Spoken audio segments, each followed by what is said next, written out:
I found my husband's secret phone. The day I found my husband's secret phone, I realized that the man I had loved for 8 years was a complete stranger. I thought I was about to discover one small lie, but instead I uncovered a hidden life that had been growing behind my back for years. What hurt the most wasn't the phone itself. It was the terrifying realization that every warning sign had been right in front of me, and I had ignored every single one because I trusted him. My name is Emma. I am 32 years old, and until that Saturday morning, I believed I had a happy marriage. My husband Ethan and I had been together for almost 8 years. We met at a friend's wedding, and from the first conversation, everything felt easy. He was kind, patient, and always knew how to make me laugh after a difficult day. 2 years later, we got married, bought a small house in a quiet neighborhood, and started building the future we had always dreamed about. We often talked about having children, traveling around Europe, and growing old together. Whenever someone asked me if I trusted my husband, I answered without hesitation, with my whole heart. Looking back now, I realize trust can sometimes become the very thing that blinds you. Ethan worked as a regional sales manager, so traveling was a normal part of his job. Every month he spent several nights away, meeting clients in different cities. I never complained because he always came home with a smile, flowers in his hands, and stories about his business trips. Sometimes he even brought me small gifts from the places he visited. Those thoughtful surprises made me believe that distance had only made our marriage stronger. But about 4 months before everything changed, little things began to feel different. Ethan started carrying his phone everywhere, even when he walked into the kitchen for a glass of water. During dinner, he placed it face down beside his plate. If it vibrated, he picked it up immediately, before I could even glance at the screen. Late at night, I often woke up and noticed the light from his phone under the blankets. Whenever I asked if everything was okay, he smiled and answered with the same words every time. Just work. I wanted to believe him because believing him was easier than questioning the man I loved. Then came the Saturday that changed my life forever. Ethan left the house early that morning, saying one of his biggest clients had scheduled an emergency meeting. After breakfast, I decided to clean our bedroom. I changed the sheets, organized the closet, and began dusting the highest shelf where we kept old boxes that neither of us had opened in years. While moving a stack of winter blankets, I noticed a small black box hidden behind them. I didn't recognize it. Curious, I pulled it toward me and opened it. Inside were old receipts, a passport holder, several charging cables, and something wrapped carefully inside a gray cloth. I slowly unfolded the cloth.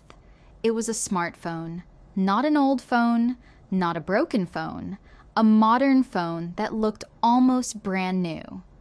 My first thought was that Ethan had forgotten about it. I pressed the power button. The screen lit up instantly. It was fully charged. Someone had been using it recently. My heart began to beat faster. Before I could think of a reason why my husband would hide another phone inside our closet, the screen suddenly lit up with a new notification. Emily. I already missed last night. I froze. A second notification appeared only a few seconds later. Emily. Don't forget to delete our messages before you come home. My hands started shaking.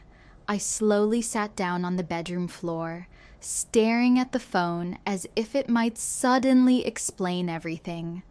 But deep inside, I already knew that my marriage would never be the same again. I stayed on the bedroom floor for several minutes, staring at the secret phone in my hands.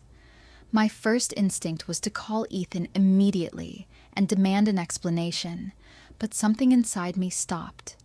If I confronted him now, he could take the phone, delete everything, and tell me whatever story he wanted. I needed to know the truth before I said a single word. So I unlocked the phone and began looking through it. There was no password. That frightened me even more. It was almost as if Ethan had never imagined I would find it.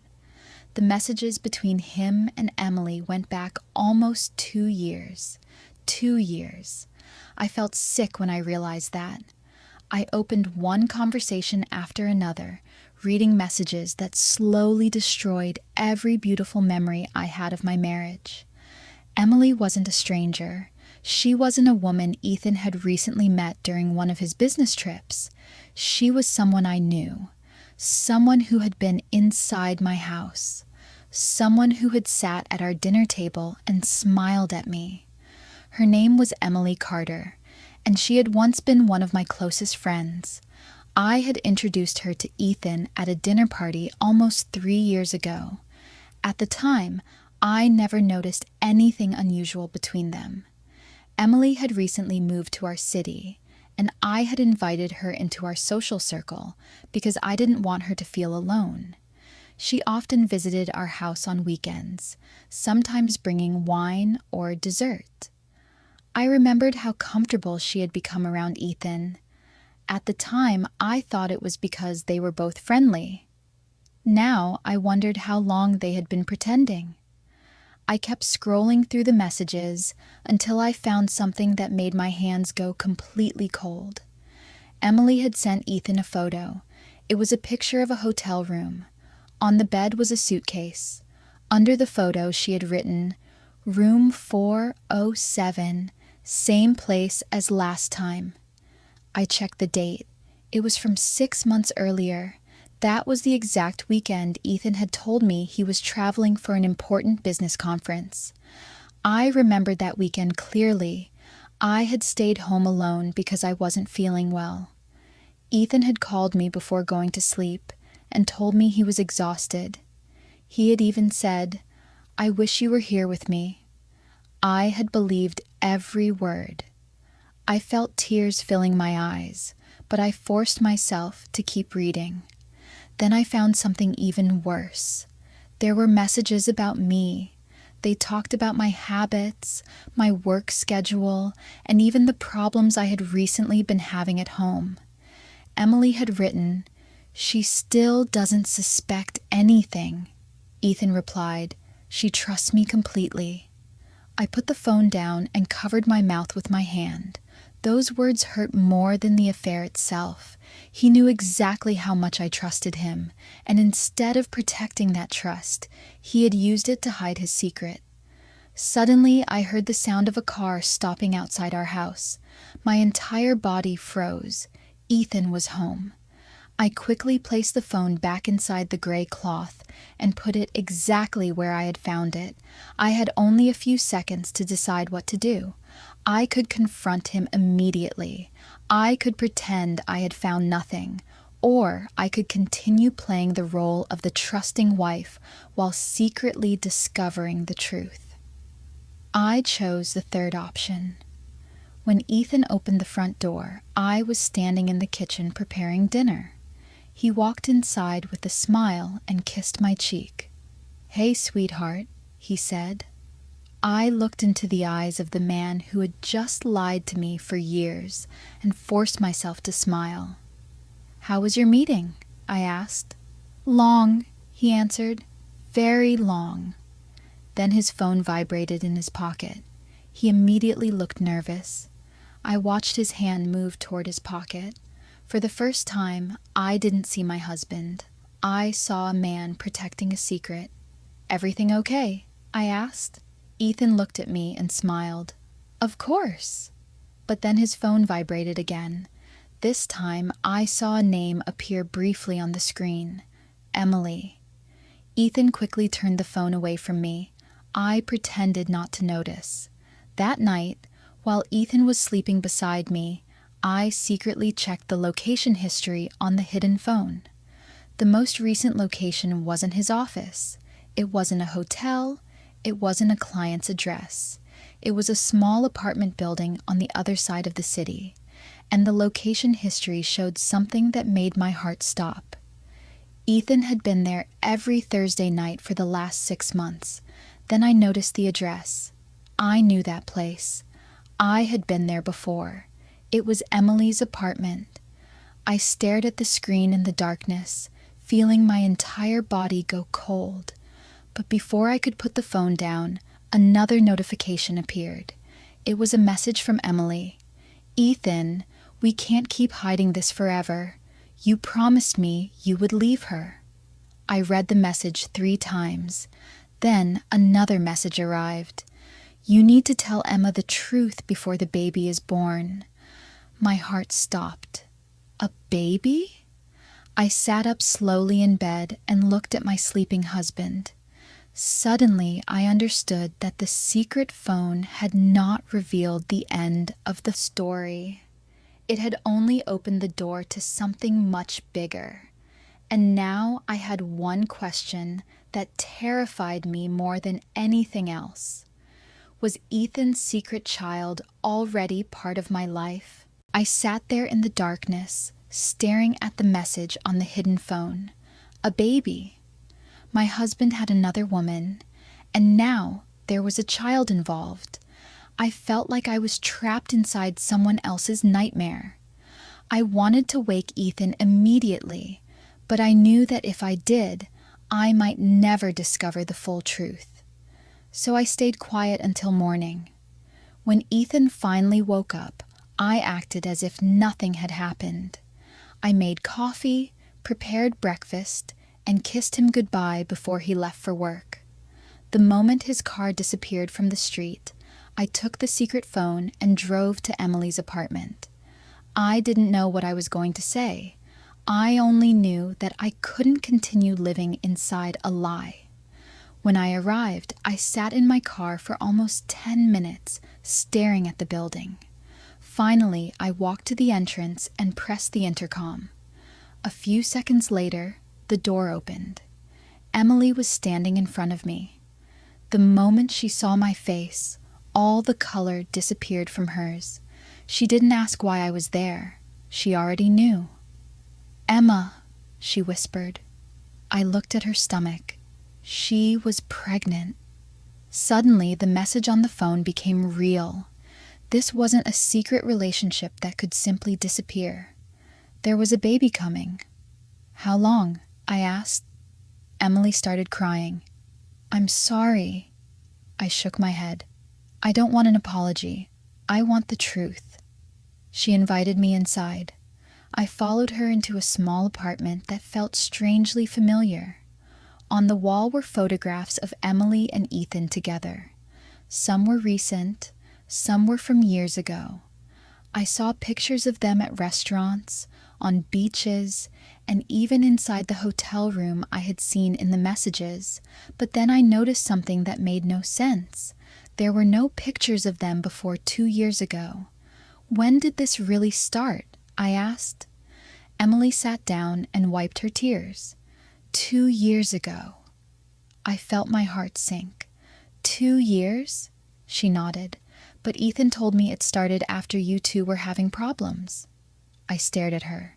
We weren't having problems. Emily looked confused. He told me you were going to leave him. My mind went completely blank. Suddenly the story I had believed began to change. Ethan hadn't simply cheated on me. He had been telling Emily another version of our marriage. "Did he ever tell you he was going to divorce me?" I asked. She nodded slowly. "He said he was waiting for the right time." I almost laughed. "The right time?" I repeated. I was his wife. We were planning to have children together. Emily covered her face and started crying. "I know. I'm sorry. I believed everything he told me. I wanted to hate her. But at that moment, I realized something terrible. Ethan had been lying to both of us. He had created two separate lives and convinced each of us that the other person was temporary. Before I could say anything else, Emily suddenly looked terrified. "Emma, there's something else you need to know." I stared at her. "What?" She took a deep breath.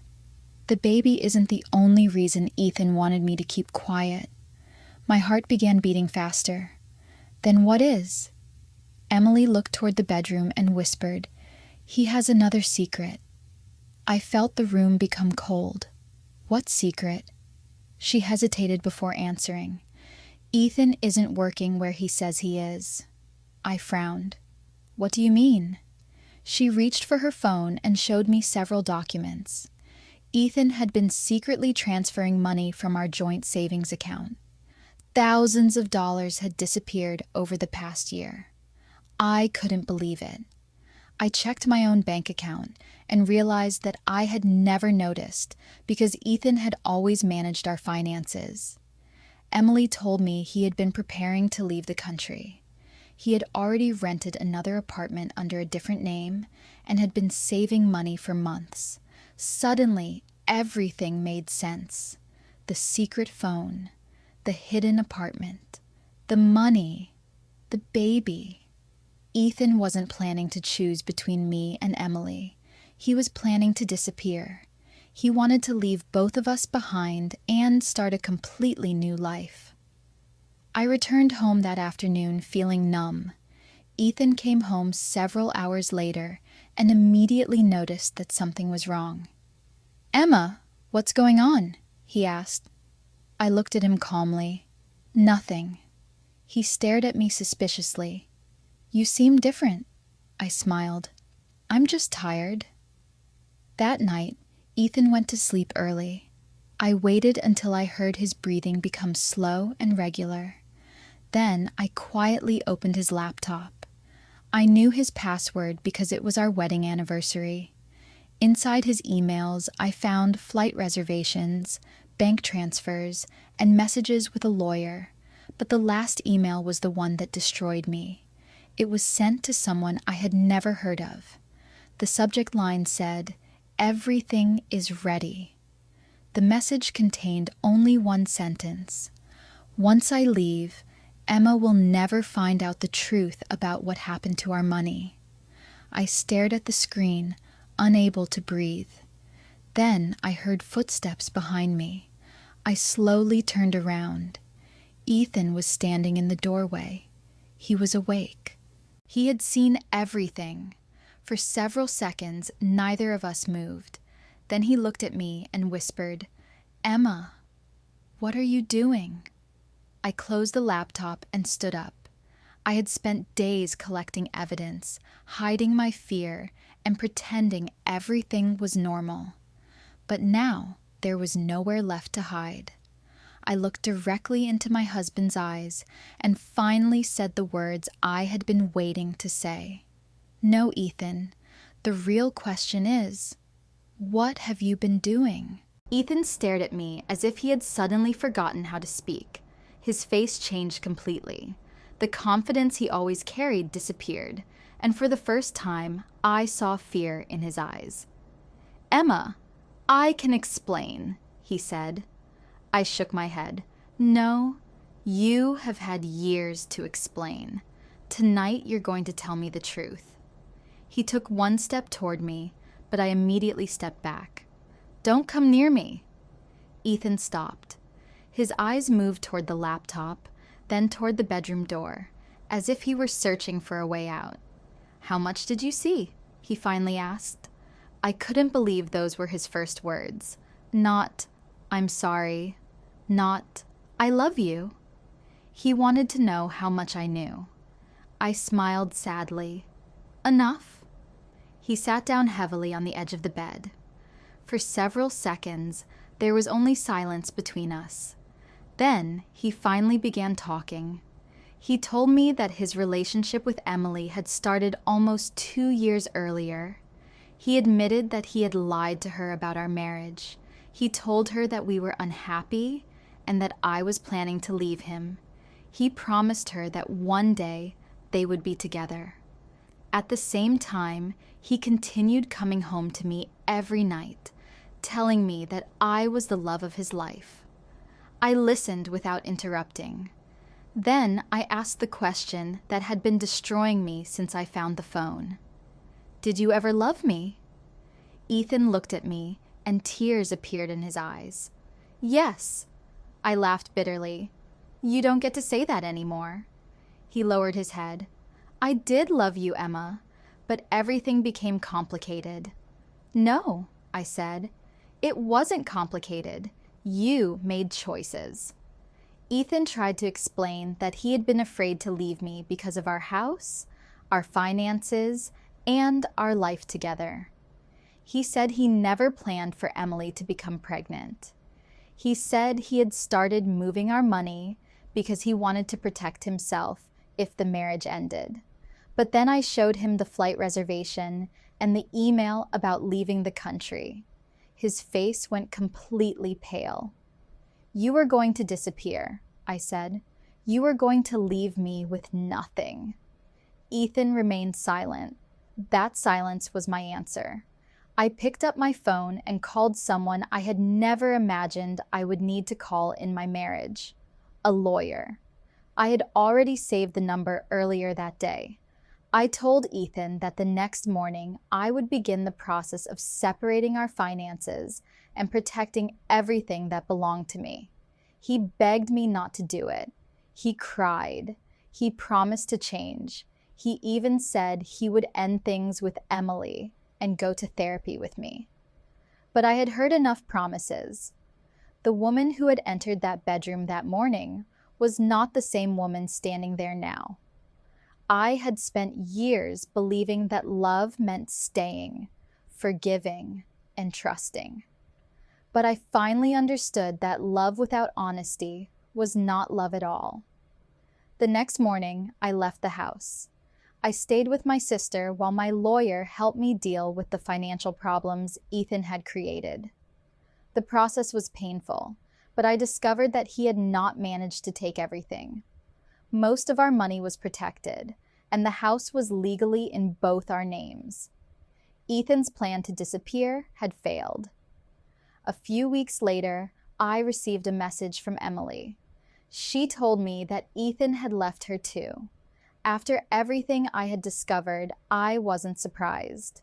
She was preparing to have the baby and had decided she wanted nothing more to do with him. I didn't know how to feel about her.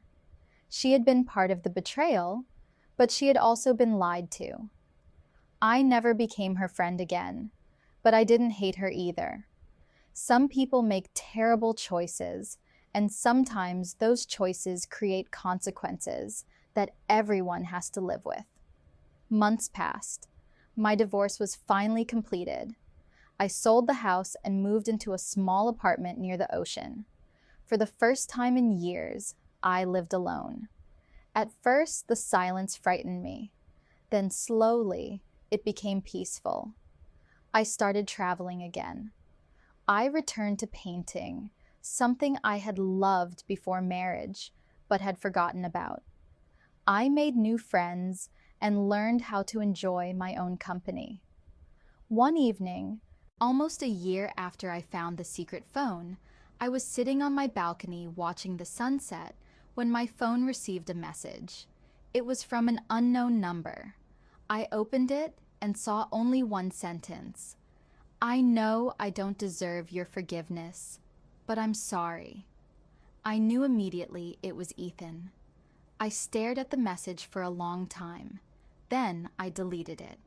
Not because I was angry, not because I wanted revenge. I deleted it because I finally understood that I didn't need his apology to move forward. I didn't need him to admit that I deserved better. I already knew I did. That night, I looked at the ocean and realized something I wish I had understood much earlier. Sometimes the person you trust the most becomes the person who teaches you never to abandon yourself again. I thought finding that secret phone had destroyed my life, but the truth was, It had saved me from spending the rest of my life with someone I never truly knew. I lost my husband, my home, and the future I had imagined, but I found my freedom, my strength, and the woman I had forgotten I was. And that was the greatest secret I discovered after all. Sometimes the truth breaks your heart, only because it is finally setting you free.